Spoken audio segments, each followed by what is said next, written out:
I'm Seth Rigoletti. I'm a leadership communication coach. I do work with executives and leaders of all kinds, all different kinds of areas. And one of the things that I've been really thinking about recently as I've been doing my work is this thing about body language. What is our body telling, right? Not only what is our body telling other people, but what is it actually telling us about what's going on? And today, I just want to talk about rubbing the back of your neck.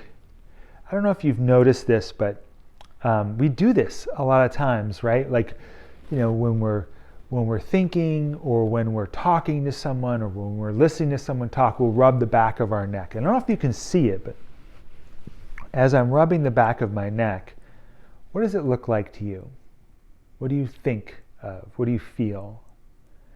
And if you can notice what you feel when you see me doing it, see if you can rub the back of your neck and also see how you feel. If you can notice yourself doing this, check in with your emotions, check in with what's going on, and you may notice that you feel frustrated. You feel angry. Something is wrong. Now there's two things I want to say about this that is helpful for me when I'm coaching, and also I want to give leaders this opportunity to notice as well. If you are rubbing the back of your neck, you are inadvertently telling everybody around you that you're frustrated with them. Now, you may actually just be frustrated. You may just be feeling a little bit tense. Like this might be just trying to calm yourself down, say like it's okay. But what it's going to say to the room is that I'm tense, I'm angry. And the more sensitive, meaning the lower down the totem pole that you get, the more sensitive they are to how angry or how frustrated you may feel. So if you check yourself and you notice you're doing it, make sure that you're in a space that is okay with that. In other words, if I'm working with someone as equals and we're trying to solve a problem and I'm doing this, it's probably fine, right? Like it's not a big deal. But if I'm standing in front of a room and someone's talking to me and I'm listening to them talk and I'm feeling frustrated by the topic and I rub my neck as they're talking, it could cause all kinds of signals in the room that I don't want, right? Can really destroy a kind of trust. And nothing's actually being said, nothing is actually open, no one could point to what actually happened. So see if you can pull it in, notice this, pull it in, put your hands at your sides, take a deep breath, just relax, and know that something is happening in here. It may have nothing to do with what's happening out there, or it may be specifically about what's happening out there.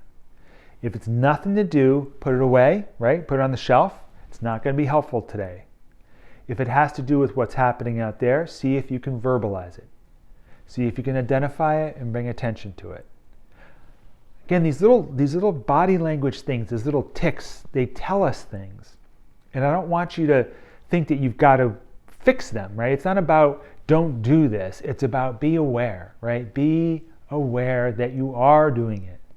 And if you're aware that you are doing it, see if you can check in with what it might be saying to you, what it might be revealing to you, but also understand what it might be telling the rest of the world. You'd never want to unconsciously, especially when you're in a position of power, unconsciously signal to the room that you don't like them, or that you don't care about them, or that you think that they frustrate you. Unless you're willing to actually verbalize that, unless you're willing to actually say that out loud, you don't want to unconsciously do that, because you'll be saying, no, I believe you, I trust you, I care about you, but your body language will be saying something different. And that is where the real poison starts to happen. So again, I'm Seth Rigoletti. I'm a leadership coach. You can check out my website at sethrigoletti.com. And thanks so much for being here.